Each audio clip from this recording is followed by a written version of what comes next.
when they might be able to see recruits again because one of the coaches I was talking to said, "Yeah, we've saved a lot of money because we haven't gone out on the road and spent any money on airfare or gas or anything to go see recruits, and we haven't spent any money on entertaining recruits because they can't come to campus, and yet we've still seen a steady flow of commitments." How would you describe what we're going through from the recruiting aspect of things?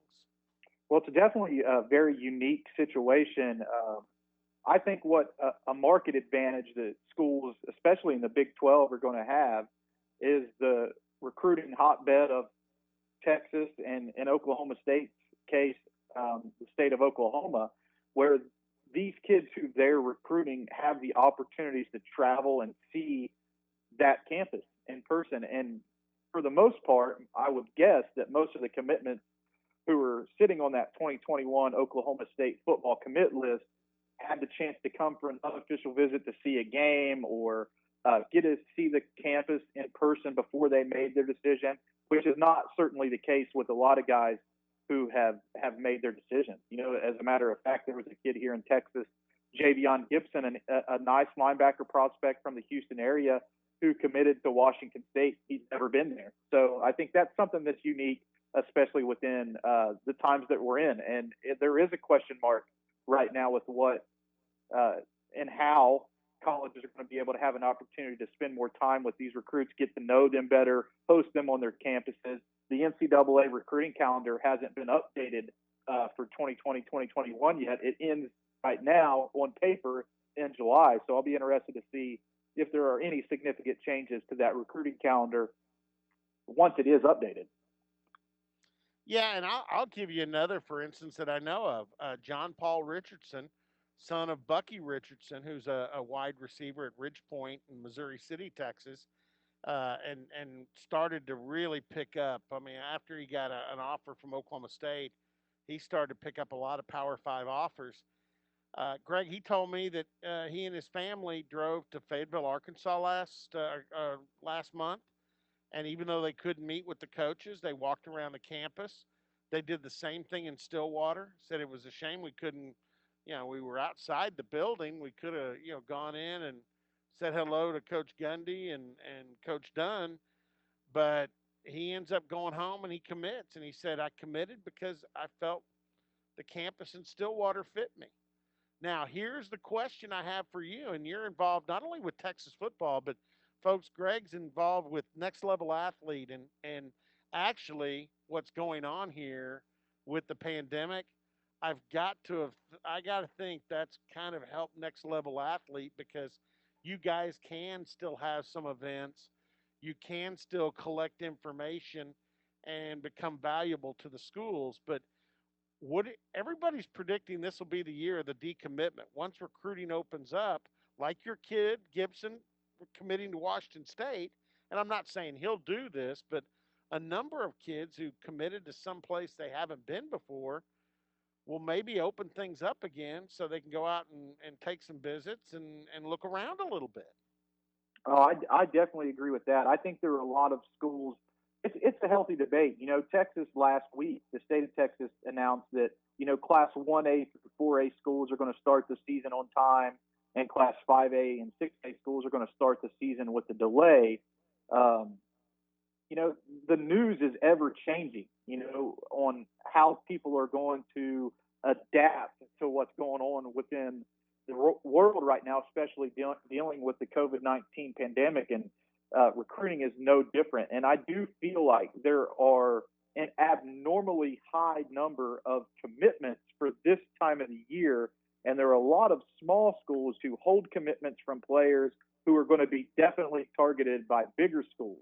And will those recruits have a time to properly assess the Johnny come lately, in a sense, even though it's a bigger school and they may know a little bit more about those programs and flip their commitments, or will they stay loyal to the coaches who were standing by them through this part of time, is something that you really can't foresee. I've covered recruiting long enough, I think, and Robert, you have too. We've covered it for a really long time. We kind of understand that recruits are going to pick the school that they feel like best propels them forward in life and possibly to the NFL. And they will forego a long-standing relationship with a coach at times to put themselves what they feel like is in that better situation. So I do think you'll see a high number of decommitments. Will it be with schools like Oklahoma State and Texas Tech and TCU and Oklahoma and Texas? I think it'll be to a lesser extent with those programs, and to a very higher extent programs who have key commitments from major players at the lower levels. Well, and also players who are committed to schools a long way from home. And that we Right. see that in a normal year. I've always said, you know what? One thing about recruiting, the schools closer to home always start looking a little bit better towards signing day, because at some point a kid needs to go through the reality of, I'm about to grab my stuff and I'm about to move. I'm about to drive a day and a half or 2 days or 3 days to go to school, and they start thinking, do I really want to be that far away from home? So that's again, and you mentioned the fact schools that are in this area with the plethora and the high level and high number of kids prospects that are in the Oklahoma, Texas, Louisiana, region, being close ends up being at some point an advantage. Yeah, I agree 100%. And you look at Oklahoma State's commitment list now, and I'm just just to be honest with you, I know way more about the Texas-based players on this year's commitment list than I Yeah, do let's about the talk Oklahoma. about a few of those. Tell me what you think of those two greens. Well, I love them both. I actually think the line of demarcation between Bryson and Blaine is very small. I know a lot of people rate Bryson as the higher rated of the two twins, but I think they're bringing equal amounts of talent to the table. As a matter of fact, when Bryson got hurt last season, I think it was, maybe 4 or 5 games into the year, Blaine stepped up and was the star of the show for Allen after that. So when his brother went down, it gave him the opportunity to step into the spotlight, and he took advantage of it, and he was the go-to guy. So I think you're getting a 1-2 package right there who are bringing an equal amount of talent to the table. And that's not always necessarily the case when you're recruiting twin brothers, but both of those guys can play. It's hard to tell each one of them apart because their skill set is so close in resemblance. Another guy I want to ask you about, because I didn't know that much about him, but it mystifies me, because if you were watching tape of Marvin Mims, who, by the way, was my vote, mainly because, Greg, I mean, I don't like to vote for guys for newcomer of the year in the Big 12 that have already played. And Spencer Rattler played some last year. So my vote for newcomer of the year in the Big 12 was Marvin Mims, the receiver out of Frisco Lone Star that Oklahoma's got, that's a true freshman. I think he's going to be a big time player for the Sooners this year. But while watching last year, watching tape of him before he'd committed, and then watching some this year, I went back and looked at him when I was thinking about voting for him for newcomer. That's where I saw some of Jaden Nixon. I mean, I understand he's undersized, but Jaden Nixon's exciting to me. Yeah, and Frisco Lone Star down in this area, I live in Frisco, so Frisco Lone Star is known as one of these schools in Texas that runs the best offensive scheme. And Coach Jeff Rayburn has been through a few different offensive coordinators down there at times as they've went on to become head coaches, but one thing has remained consistent, and that's his offense. And Jaden Nixon is going to have that opportunity this year to step in to the hole that now Marvin Mims has created by going on to the next level. He's one of these guys who's electric out of the backfield, but you can throw him the football and give him some space, and he's going to make guys miss. His speed is transcendent. So I think he's one of those guys who probably doesn't get enough credit in the state as he deserves. He's going to be a star. He's going to put up the type of numbers in that offense this year. They're going to be shocking to everyone, and Oklahoma State's going to be able to kick their feet up on their desk and say, "Wow, we got a huge player, a great steal in Jaden Dixon," because I think he's the guy that can come right into that offense, and you can use him in so many varied ways that he could be a weapon very early on in his college career. We're with Greg Powers, who's the recruiting editor and also for Texas football and also involved with Next Level Athlete. I was in Durant at the ESPN camp on Sunday. There's no one-on-ones. There's no 7-on-7. They weren't doing any pass pro with the linemen or anything. No touching.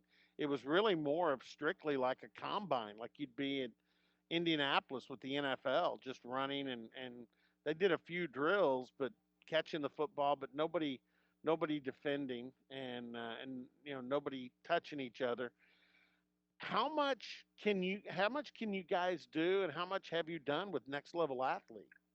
So we were able to have our full camp experience. We do ours every year in January, so that gave us an advantage, I think.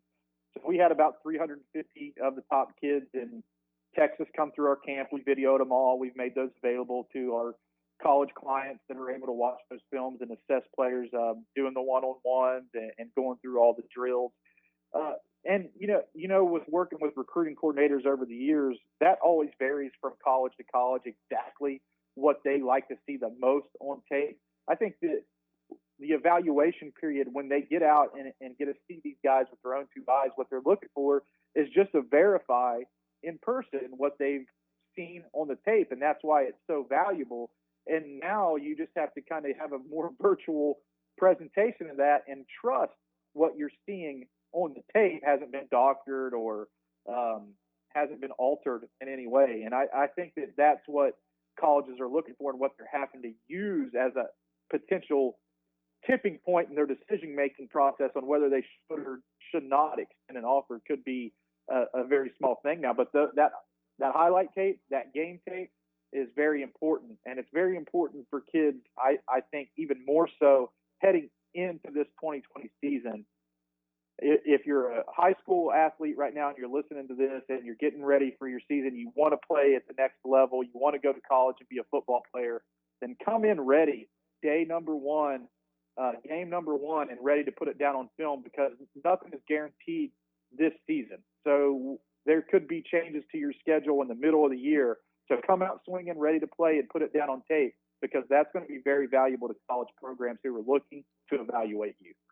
Yeah, along those lines, Greg, and you made a great point. And I know because you guys do your event in January, that's, nobody wants to say they took advantage of the pandemic, but I've got to think Next Level Athlete, has been your business has probably climbed because you guys had a lot of research and a lot of evaluation done when others did not. But here's one thing I've had several coaches from Big 12 schools tell me, not just Oklahoma State, but other schools. I talked to guys at Iowa State and at Baylor and Texas Tech especially, and they've all said juniors. This they know about the seniors for this year, and they've seen the junior tape. And obviously, you can always have a late developing kid, and hopefully we'll have a season, and those guys will be found. But I've had several coaches say, I really feel sorry for the juniors going into this season. If we don't get to play, or even if it's pushed off to the spring, those are the guys going to be hurt the most. You hear it all the time. Junior tape. Do you have any junior tape? You got junior tape. That's what all coaches want to see, and that's the class that may get really hurt this year. I think it's the class that's been hurt from an evaluation standpoint too, that they didn't get to see them in person, because a player has so much growth going from that sophomore year to junior year. They're growing into young adults during that time. You have guys who are breaking out on the scene. Their freshman season, by and large, they're typically guys who hit their growth spurt early and are able to play up on the varsity team. Those guys are few and far between. But as you develop between your sophomore and junior year, that's when you do a lot of growth in the weight room. That's when you really start to click with your offensive or defensive coordinators or your schemes to understand exactly, your positioning on the field, what you should be doing. There are rare instances where guys are ahead of the game mentally, but you're talking about teenagers a lot of the time. So yeah, you're right. To not even have the practice time, I think sets them back at a developmental period. So I think getting them back out on the field is really going to help develop them and get them ready. And like I said, I really feel like when you have that opportunity, you take advantage of it this year and especially not take it for granted that you're having the opportunity to play any football at all and try to use it as you can. And one thing I have to explain to a lot of recruits and high school coaches is there are a lot of offers being made to a very select subset of class of 2022 guys, but that offer list has been, even in Texas, that produces over 400 players that go to the FBS level every year. It's been very concentrated on like 50 names. Those 50 guys are getting a lot of offers, but outside of that, they don't know enough about you to offer yet. So there are certain guys who have a lot of offers, and there are a lot of talented guys that don't have the offer list that they certainly deserve at this point that colleges just aren't able to know about yet. So that's where I think we are with that class, and especially the trickle-down effect into 2023.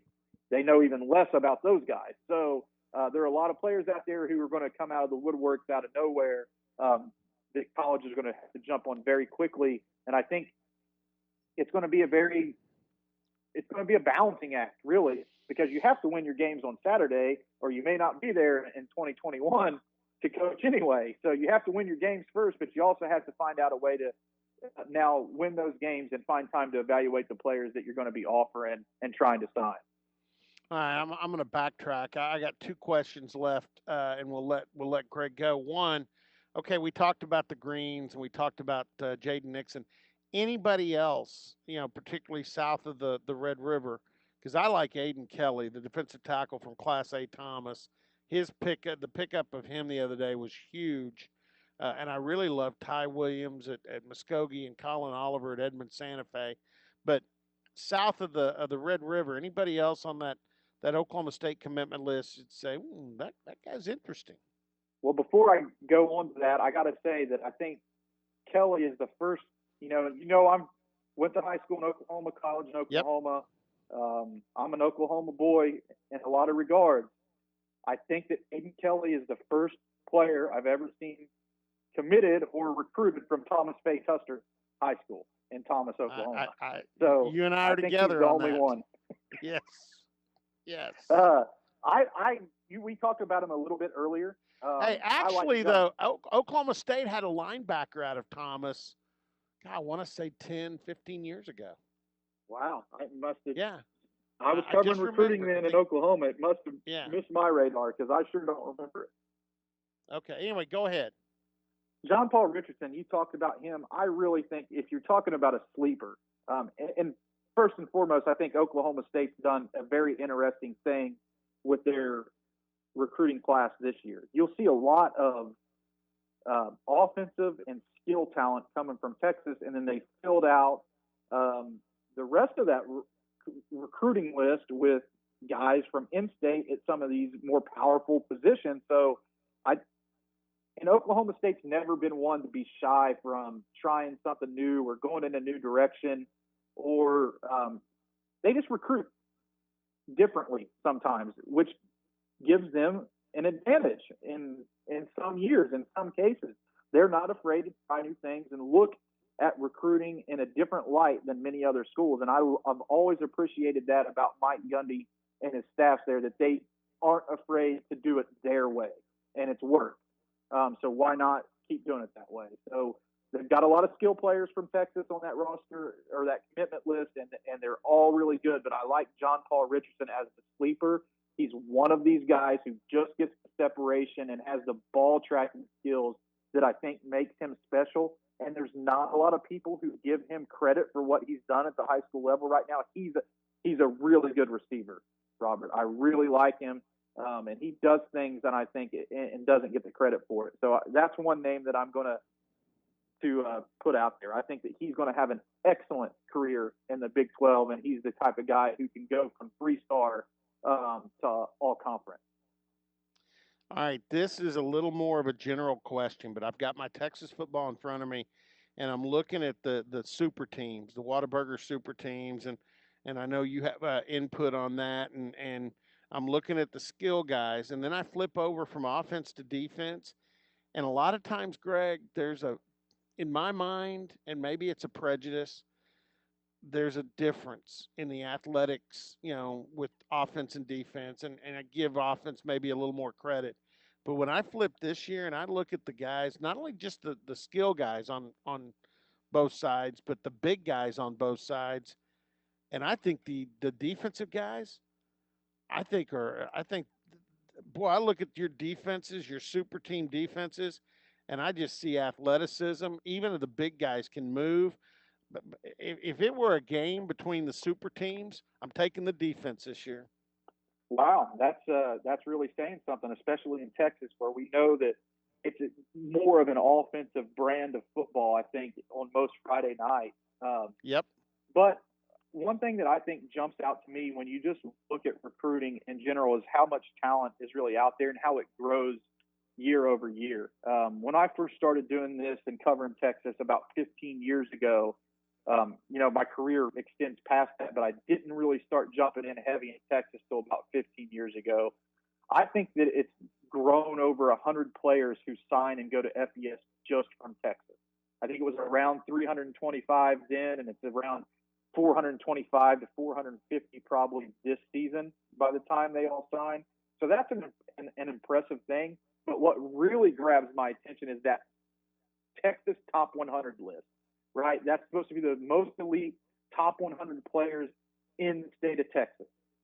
Well, now you got guys down around number 200 who would have been on the top 100 list 10 years ago, talent-wise. So that's really what I think has changed to me. The talent gap is shortening as these players get year-round training and are able to really specialize their craft and take advantage of great facilities in the Lone Star State. They're more college ready than they ever have been before. But that then creates I don't want to say disadvantage, but it creates a problem for colleges that have to evaluate 5 guys who have equal talent and which one should they really target. That's what makes it really hard. So the line of trying to figure out who I'm going to recruit and who I'm not going to recruit is a very fine one. It can be changed by 1 inch or 2 inches of verified height or 10 pounds of verified weight. So that can really be truly what tips you over the scale. But it's the academics that you really have to take into consideration. Are these players going to class? Are they getting good grades? And does their coach support what they do in athletics? Are they showing up to the weight room? Are they a good teammate? That can really be the tipping point as you look at 4 or 5 players who have equal talent. What puts the one guy to the front of the list? And that's the guy that Oklahoma State and schools like Oklahoma State are going to offer. Well, and again, in Texas football, you get a Texas top 300 that Greg and the staff put together for you, and it's as comprehensive as it gets as far as a list. And then you got the first, second, and third team super teams on both sides of the ball with Whataburger. If you are a fan of recruiting, just like if you're a fan of Texas high school football or the Big 12 or whatever, you can't start a football season without Dave Campbell's Texas football. And I'm proud to say that, I knew Dave Campbell. My parents were great friends with Dave and Reba Campbell. And I'm proud to say that, like I said earlier, I knew Greg Powers when he was just getting started in this, and now he's the recruiting guy for Texas football. That's pretty cool. Well, I appreciate that, Robert. You've done a lot of great good with what you've done in the Oklahoma State market over the years. You've always been a good friend, and I appreciate you having me on, and I'll do it anytime you need me. Well, hey, hope that your family, everybody is safe, and I hope I see you at a high school game somewhere down the line this year. Thanks, man. I hope the same, and good luck, and hope everyone's safe up there in the Sooner State, and everybody in the 918 and the 405 and the 580 is listening to this can get ready for a great 2020 football season. I know everybody's ready for it to start. I'm ready for some pads popping, Robert. I don't know about you. Absolutely. Hey, Greg, I appreciate it. Thanks. All right, Greg Powers from Texas Football.